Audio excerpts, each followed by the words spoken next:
A lot of speculation around on the election date today.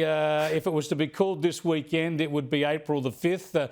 Andrew Clennell, our political editor, says Cabinet's been scheduled for Monday. So that means the election must be called the week after, right, for April the 12th?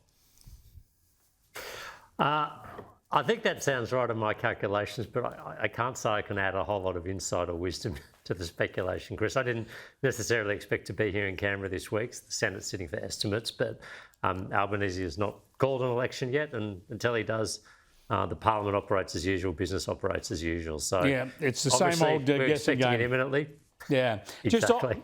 Just on the election, just seeing Zoe Daniel there, it occurs to me that you have a good understanding of how the Teals operate because of course you won the seat of Wentworth and then lost it to Allegra Spender, so you understand how they work and the issues involved. Do you think at this election the Liberals will be able to pull back some of those Teal seats, even just a couple?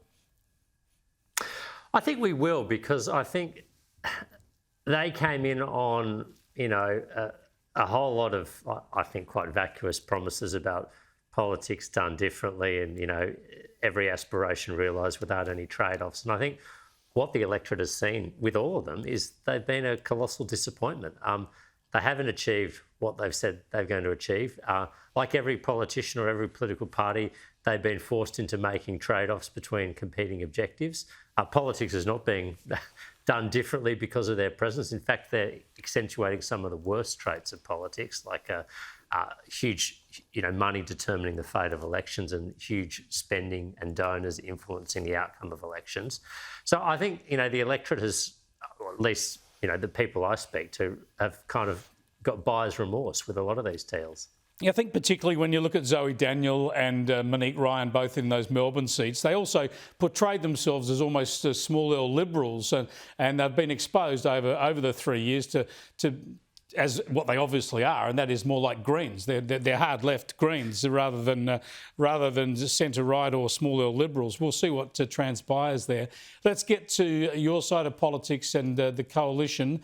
Already Labor going in hard for a scare campaign about what you've said you'll do and what you might do. Here's the Prime Minister today.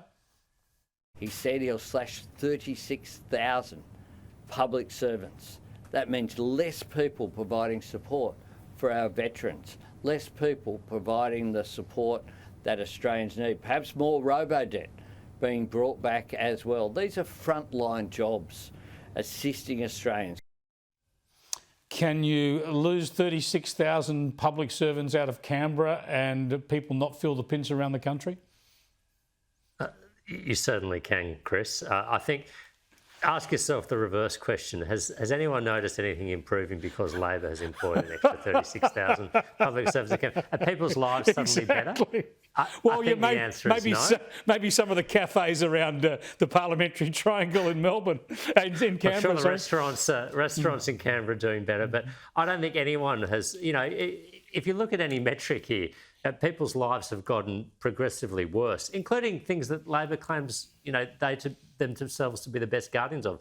Medicare bulk billing rates. I mean, Medicare bulk billing rates went up every year under the Coalition. They have gone down every year under Labor. So they talk about frontline services. They're employing more people in offices in Canberra, and where the rubber hits the road, where people encounter the federal government, service times, wait times or costs are increasing.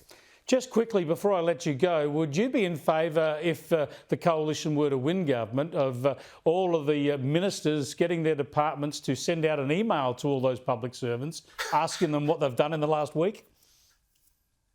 Well, I'm certainly in favour of conducting a root and branch review and seeing, just because you inherit the public service a particular way, there have been divisions, departments, functions created under this Labor government that I think we would want to have a close look at as the Coalition. Now, I don't think that would necessarily go down to the individual level, but I think we want to be looking at what is the public service doing, how are we spending government money, which is ultimately taxpayers' money, right? Belongs Absolutely. to the public. And are we getting the best value for money out of it as we possibly can? Yeah, that's the aim. Thanks for joining us, Dave. I appreciate it. Dave Sharma there.